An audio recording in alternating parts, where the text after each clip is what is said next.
Ito po yung property natin. Yan po. At yan po ay may palayan. Titingnan po natin yung mga palayan niya.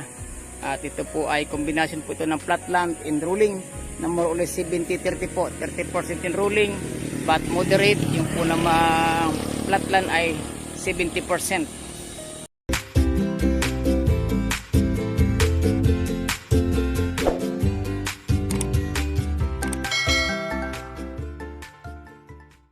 Sa loob ng property. Ang property pong ito ay sabi po nung guide, meron po ito ng more or less 3,000 na puno ng nyug na mga nagbubunga. Ang mga nyug po ay bata pa at ang lupa po ito ay maganda po sa plantation. Tapos pasture land. Gusto nyo po mag-alaga ng mga hayop. Ang property po ay maganda. Yan po mga nyug natin, mga bata pa po. Talakasan po mamunga. At dito po ang lupa dito ay mataba po talaga ang lupa. Maganda po sa plantation dahil ang lugar po ito ay lagi po dito umuulan at malamig naman ang klima. At marami po sa ngayon mga saging. May mga papaya po tayo. At doon po banda, nandun po ibanda yung palayan. At mamaya po pilitin po natin makuha na ng palayan. Po. Ulitin ko lang po ang location ng property ito. Pitogo, Quezon Province po ito. Ang layo po natin sa town proper, more or less po ay mga 7 kilometers. At ang property po natin ay nakaprunted sa National Highway, more or less mga 300 meters. Ang presyo po nito ay nasa 100 pesos po ito per square meter. At pagka ganitong mga klase pong mga presyuhan ng lupa, pagka po may mga interested buyer at serious buyer, yan po ay natatawaran pa natin pagka nagharap na po ang mga may-ari. Ang category po ito ay land title po ito.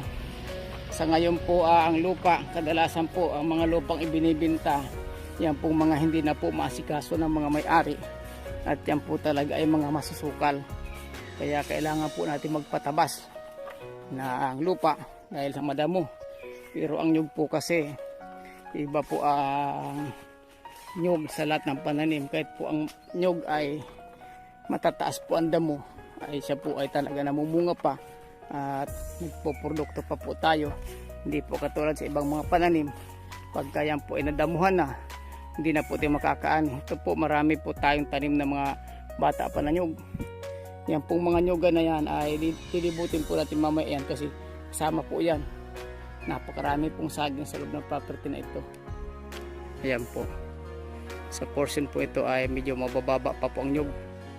At mga kasalukuyan po mga nagbubunga. Yan po ang kagandahan sa Quezon dahil ang mga tanim po dito mga nyug, saging at mga nyug po dito ay kahit na po mga mataas na ay malakas pa mamunga. Meron po tayong overlooking na portion na nakikita po natin yung mga katabi natin mga bundok, ang katabing farm. At ito po ang maganda dahil may mga niyog na po tayo na mapakikinabangan. Ang korte po ng lupa nito ay yung lupa po ito paakyat baba, pero banayad lamang po at wala po tayong bangin sa lugar na ito dahil ang pagkaislo po ng lupa ay swabe lamang po or moderate lamang po ang pagkaislo, wala po tayong bangin.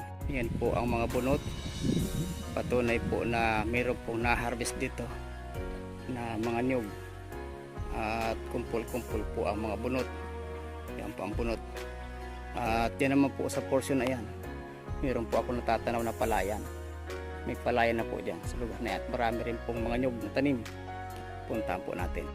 Nandito na po kami sa portion ng may palayan at atin pong kukuha na ng video ang palayan. Tingnan po natin kung gaano kalaki at kung maganda po ang tubo ng palay sa loob po ng property na ito dahil ang sabi po ay talaga may palayan. Sa ngayon po ay may tanim po at pahinog na po ang tanim na palay dito. Yan po banda ang palay at ang palibot po ay mga nyugan. Lalapitan po natin. Yan po, ito po ang palayan natin. Ang estimate ko po ito ay mga 3,000 square meter lamang po ang lapad dito ng palayan na ito. Yan po, may kabayo doon sa dulo. Yan. Ito po ang sitwasyon ng lupa ng 15 hectares. Yan, ulan na buddy. Yari tayo buddy. Ang palayan po ay mayroon pa po doon banda.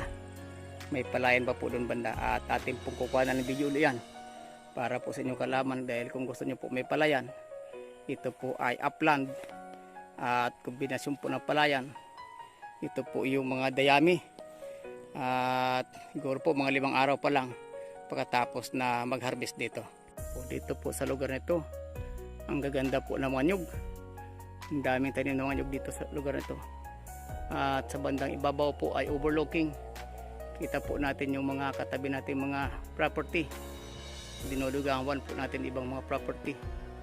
At pagkatapos po dito, puntan ko po yung palayan. Nandun po, doon po banda, marami pong nyug doon at nandun din po yung palayan. O, kaway buddy. Yan, nasa YouTube ka mamaya buddy. Upload to mamaya. Ito po yung pinaka malawak na porsyon na palayan. Ang aking pong estimate ay aabot po siya ng mga 3 hektarya or mahigit pa po. Sa kasalukuyan po ay may tanim sila dito at mayroon pong patubig galing po sa sapa ang palayan na ito. Kaya po maganda pong mabili ito at maganda po ang tubo. Yan po.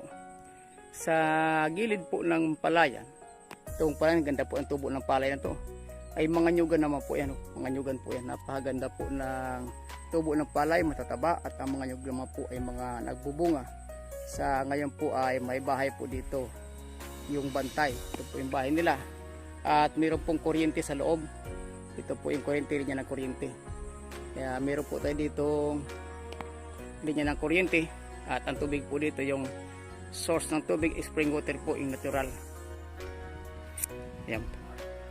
Nandito po tayo sa pagitan ng isa pang palayan na punong-puno po ng mga nyug. At dito po ay may dwarf po na nyug sa loob ng property. Yan po ay dwarf na nyug po yan. Yan po. Yan, may kuryente po tayo. Dito po dumaan yung linya ng kuryente. Kaya hindi po natin problema ang kuryente. Ito po ay lukban or suha, marami pong bunga, malaki po ang bunga niya, magsusuporta. Yan po ang palayan natin, oh. Ganda po ng tubo. Ang palayan po dito ay wala po itong patubig, tumaasa lang po ito sa tubig ulan.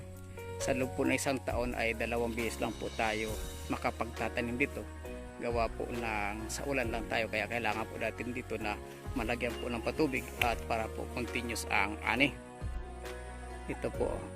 Ito po ang bahay na bantay or caretaker. Ang ganda po ng tubo ng palay sa ngayon. Talaga pong abundant po. Isa po ito sa magandang tubo ng palay kasi ako po ay magsasaka po ako. Rice farmer po ako. Alam ko po ang magandang tubo ng palay at kung magandang ani, ito po ay napakaganda po ng ani nito. Aabot po ng nasa mga 120 to 130 kaban per hektar ang abutin po pagka ganito ang tubo ng palay. Ayan. Yan po. Yan po. Yan po. Ito po naman ang gilid ng palayan. Kung inyo pong mapapansin ay mga bata pa ang nyug, edad po ito ng mga 3 hanggang 4 na taon. At hindi po magtatagal, ito po ay mga mamumunga na. At yan po, meron po tayong star apple, meron pong atis sa loob ng property, at meron din naman pong guyabano, at may avocado. Ito po, okay, ito pong mga nakatira ditong mga bantay, meron na pong arrangement ang mga may-ari, at sa pagitan nila na pagka po ito ay ibibinta ay bibigyan po silang share sa lupa at sila po ay bibigyan din ng pera, kaya po hindi naman sila tumututol sa bilihan ng property na ito. Ayan po, kasama pa po ito, portion na ito.